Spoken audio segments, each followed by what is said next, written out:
Canada was stuck in a defense dilemma that no one seemed able to solve. The delays in the F-35 program, the rising costs, and the growing political pressure had pushed Ottawa into a corner. For years, the government tried to justify the F-35 purchase, but the numbers never balanced. The maintenance demands kept rising, and the Arctic deployment challenges remained unsolved. No one expected that Sweden would step in with a move bold enough to shake the entire North American defense conversation. When Sweden officially offered Canada 88 Gripen E fighters under what they called a strategic advantage package, defense experts around the world were stunned. This was not just another fighter jet sale. This was an attempt to shift the balance of air power decisions across the continent. Sweden wasn't simply selling a jet, it was offering Canada a new path, one that challenged the monopoly of American defense giants. The Gripen offer came with multiple layers. The public saw the aircraft, but the real shock was buried underneath the technical details. Sweden offered full technology transfer, Canadian assembly lines, long-term industrial partnership,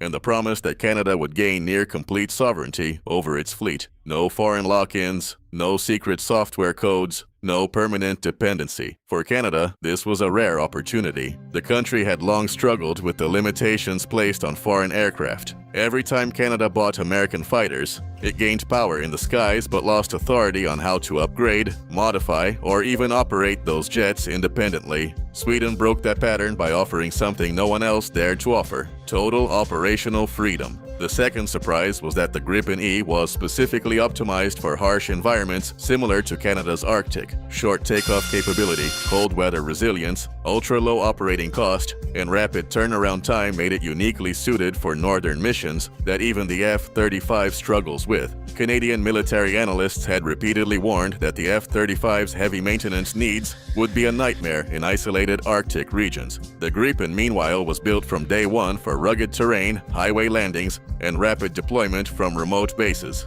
But the biggest shock was hidden from the public eye. Internal Canadian defense documents revealed that operating 88 Gripen E fighters for 30 years would cost nearly half of what 88 F-35s would cost. The budget difference was massive, big enough to fund multiple national defense programs simultaneously. For a country like Canada, where defense budgets are constantly under pressure, this was not a small detail. It was a game changer, and Sweden knew exactly what it was doing. This offer was not accidental. It was a strategic push to break into a market long dominated by the United States. If Canada accepted Gripen, other US allies could follow. The real battle wasn't just about fighters, it was about influence, access, and global military partnerships. Canada suddenly found itself at the center of an unexpected rivalry. The US quietly increased diplomatic pressure, while Sweden doubled down on its offer, insisting that Canada deserved an aircraft built for its unique geography and not just for alliance politics. The tension was rising fast.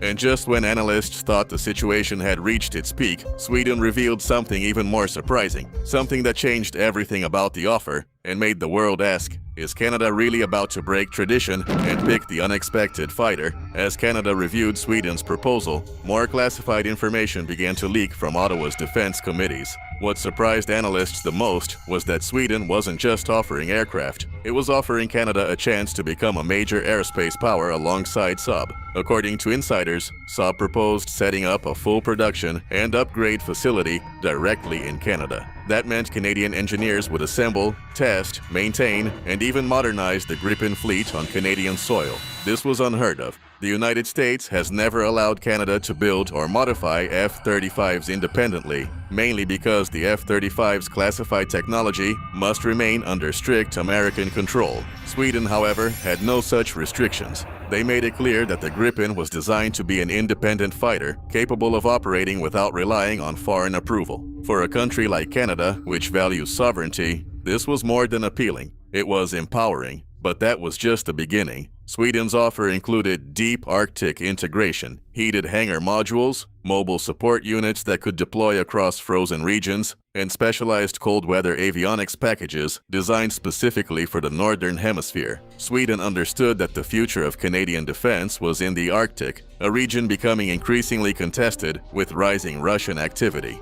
Gripen's rugged design and low logistical footprint gave it a clear operational advantage in those environments. Another factor that stunned Canada's analysts was how cheap the Gripen was to operate. Sweden Sweden revealed long-term data showing that Gripen E flight hour costs were less than half of the F-35. In practical terms, this meant Canada could fly more hours, train more pilots, and maintain a larger operational force without destroying its defense budget. For a country already struggling to meet NATO spending targets, this advantage was enormous. However, the real shock unfolded behind closed doors. Sources inside the Royal Canadian Air Force confirmed that the Gripen performed exceptionally well in simulated Arctic defense drills, even in extreme scenarios involving GPS jamming, runway loss, and radar disruption. The Gripen maintained operational capability. Its electronic warfare suite, particularly the Arexis system, gave it an advantage in electronic combat scenarios that surprised many in Ottawa. Meanwhile, American diplomats quietly increased pressure on Canada. Reports indicated that U.S. officials warned that choosing the Gripen might complicate future defense cooperation under NORAD. This created a political storm. On one hand, Canada needed the best aircraft for its territory. On the other hand, rejecting the F-35 could affect the country's defense relationship with its most important partner. Sweden responded brilliantly. They reassured Canada that Gripen could seamlessly integrate with NORAD systems and even offered to develop custom interoperability packages. Officially, the United States didn't reject this claim, but they didn't support it either. The silence raised even more questions in Canadian political circles. Then came Sweden's boldest move yet. They proposed a special agreement where Canada could co-develop future Gripen technologies, radar modules, electronic warfare blocks, communication systems, and even next-generation weapons. In other words, Canada wouldn't just be buying a fighter jet, it would be joining Sweden in shaping the next decade of advanced military aviation. For a nation often stuck buying off-the-shelf equipment from allies, this was a historic opportunity, a chance to influence real fighter jet development, not just purchase the final product. With tensions rising and international attention growing, Canada now faced the most dramatic fighter jet decision in its modern history. But the most shocking twist, the one no analyst predicted, was still yet to be revealed. As Canada's evaluation process moved into its final stage, something extraordinary happened, something that turned the entire fighter jet competition upside down. Sweden revealed a classified component of its offer that had been kept hidden until the right moment. This was the turning point that analysts later described as the move that changed everything. Sweden officially announced that it was willing to give Canada full source code access to the Gripen E's mission systems. This meant Canada would have complete control over how the aircraft's radar, sensors, weapons, and communication suites were programmed. No restrictions, no locked systems, no external approval required. In modern aerial warfare, source code is the real weapon, the brain that controls the aircraft. The United States never shares this level of access, not even with its closest allies. But Sweden was ready to hand it over. This single detail sent shockwaves across Ottawa. For decades, Canada had struggled with limited access to U.S. fighter technology. Every upgrade, every integration, every software tweak required American approval. With Gripen, for the first time in modern history, Canada would truly own its fighter jets. It was complete sovereignty, something no one expected Sweden to offer. At the same time, the geopolitical landscape was shifting. Russia had increased its patrols near the Arctic, China was expanding its polar research stations, and climate change was opening new sea routes. The Arctic was turning into a global hotspot, and Canada needed a fighter that could dominate that environment. Gripen's ability to operate from icy roads, small forward bases, and remote locations suddenly became more valuable than ever. Then came the financial revelation. Sweden's final cost projection showed that over a 30-year lifespan, Canada could save tens of billions of dollars by choosing Gripen, not millions, billions. Enough money to invest in drones, satellites, naval upgrades, and Arctic infrastructure, all without sacrificing air power. The numbers were so dramatic that several Canadian lawmakers publicly questioned whether the F-35 was financially sustainable at all. Inside the Royal Canadian Air Force, pilots were split. Many were impressed with the Gripen's agility, electronic warfare strength, and low-maintenance design. Others argued that staying aligned with U.S. technology under NORAD was strategically safer. The debate became intense. Every major news channel, every defense forum, every political commentator was suddenly talking about one question: is Canada really going to choose the Gripen? Meanwhile, Sweden continued to push the offer with calm confidence. Saab released new simulation results showing Gripen outperforming expectations in Canadian-style intercept missions. They highlighted the aircraft's ability to operate with minimal ground crews, a huge advantage in remote bases like Inuvik and Goose Bay.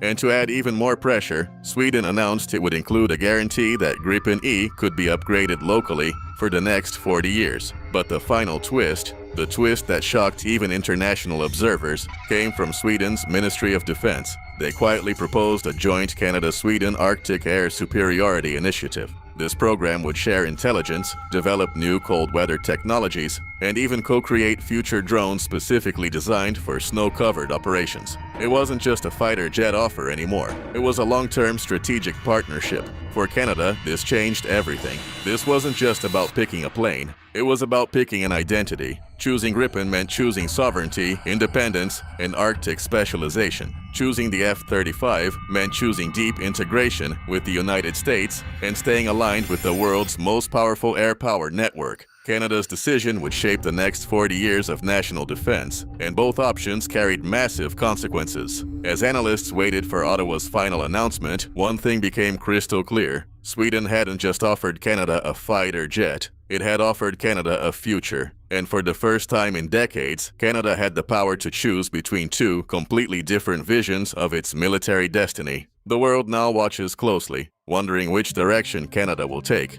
and whether the Gripen surprise will become the most unexpected shift in modern air power history. As Canada moved closer to the final stages of its fighter selection, something unexpected occurred inside the halls of Parliament. A confidential report titled Arctic Long-Term Threat Assessment 2050 was leaked to several journalists. The report highlighted a scenario where Canada could lose operational control over its northern skies if it relied entirely on foreign-dependent aircraft systems. Though it didn't mention the F-35 by name, the implications were clear. Dependency on another nation's software, codes, and maintenance approval could become a strategic vulnerability. This leak changed the tone of the entire discussion. Suddenly, the Gripen wasn't being seen as just an alternative. It was being viewed as a potential solution to a national security weakness that no one had openly acknowledged before. Meanwhile, Sweden intensified its diplomatic outreach. Saab representatives visited aerospace centers in Toronto, Winnipeg, and Montreal, stating that Canadian industry could gain thousands of high-tech jobs through long-term collaboration. They emphasized that Gripen's open architecture design made it perfect for Canadian universities, defense labs, and private companies to innovate together. This stood in stark contrast to the F-35's heavily restricted systems. Behind the scenes, Canadian engineers who reviewed Saab's technical presentations began to express admiration for the fighter's modular design. One engineer described it as a fighter built like Lego. Everything can be swapped, upgraded, and modernized without waiting for another country's approval.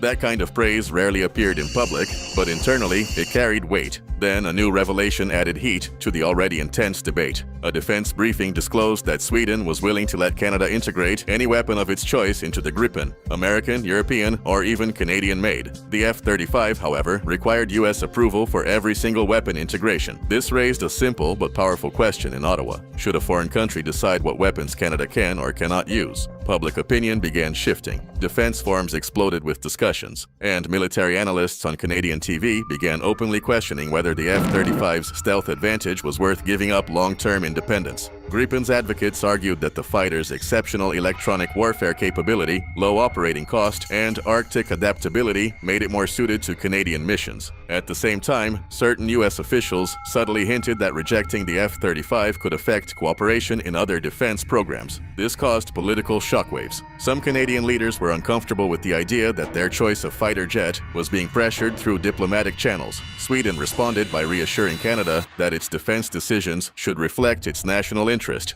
not the preferences of larger allies. Then came the most dramatic moment yet. A retired Canadian Air Force commander published an open letter stating that Gripen's ability to operate from Canada's vast network of civilian highways could be crucial if major bases were targeted or disabled. He explained that in real wartime conditions, runway independence could determine which Air Force survives the first strike. This letter went viral within hours. The public narrative shifted again. Now the discussion wasn't just about technology, it was about survival, sovereignty, and strategic realism. As days passed, Sweden released even more performance data showing how Gripen's low infrared signature, advanced countermeasures, and agile supercruise performance made it deadly in near-peer engagements. The data showed a fighter built not for show, but for real conflict scenarios. With pressure mounting, Canada quietly expanded its evaluation team and requested more detailed simulations from both competitors. Insiders claimed that Gripen exceeded expectations in long-range intercept missions, the very missions Canada performs most often.